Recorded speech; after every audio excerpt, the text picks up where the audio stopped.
And consequently, it proved to be the key, because even neophytes were interested when they could see the actual players.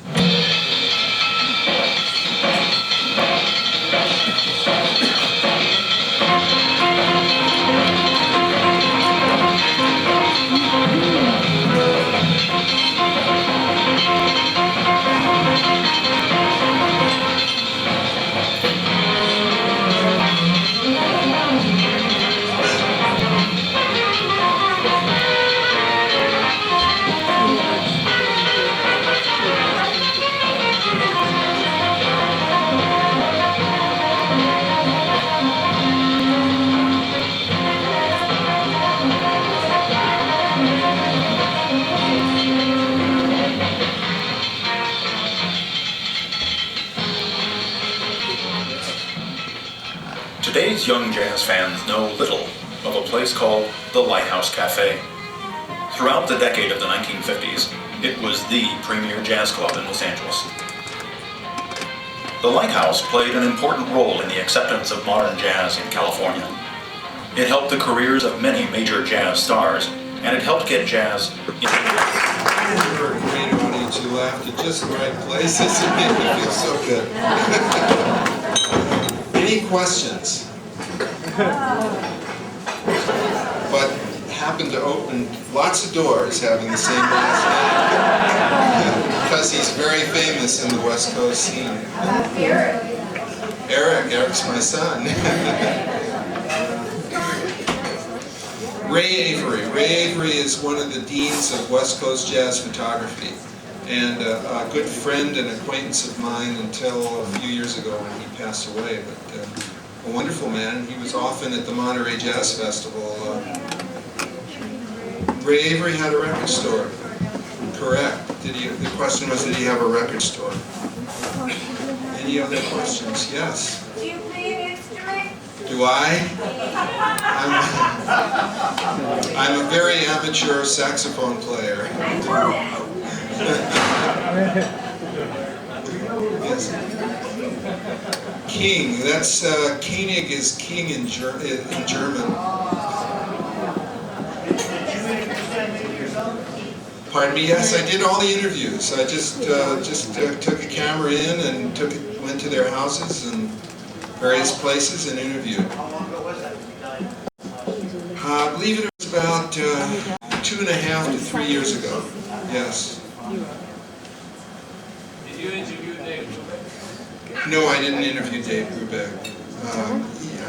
I really wanted to try to confine the film to some degree. It would have gotten too unwieldy otherwise. You know, you could do hours and hours on the West Coast scene because each person had a very interesting background themselves. And there's some wonderful documentaries on Dave Brubeck if you want to look them up. They're terrific. How long did it take you to make the movie?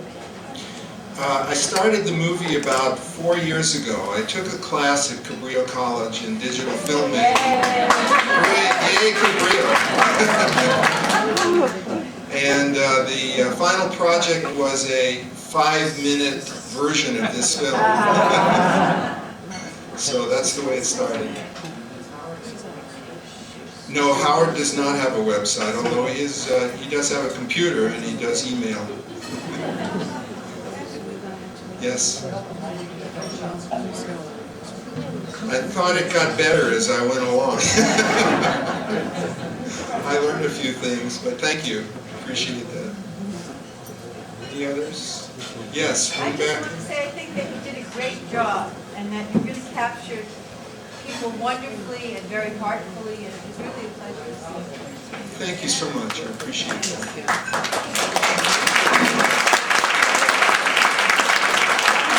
With Kenny Kohler. Pardon? How did you find Kenny Kohler? Kenny Kohler. Yeah. That's an interesting story. Somebody sent me an article from the Oregon Jazz News that Ken Kohler had written a few years ago about the Lighthouse.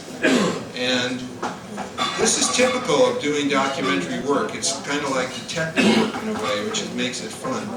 I then called the president of the Oregon Jazz Club who had Ken Kohler's name and address, and he was living about an hour south of Eugene, Oregon. So I talked to him on the phone, and he and his wife drove up to Eugene, and I met them there and did the interview in a motel room at Eugene, Oregon. Yeah, they were very nice. And unfortunately, Ken Kohler passed away just a few months ago. So there are 3 people in the film: Milt Bernhardt, Ken Kohler, and Stan Levy that have since passed away. You know, it would have been wonderful to do this film 10 years ago, and we would have had even more folks. Yes, sir. I had Connie Condoli. Pete's still alive and playing, actually.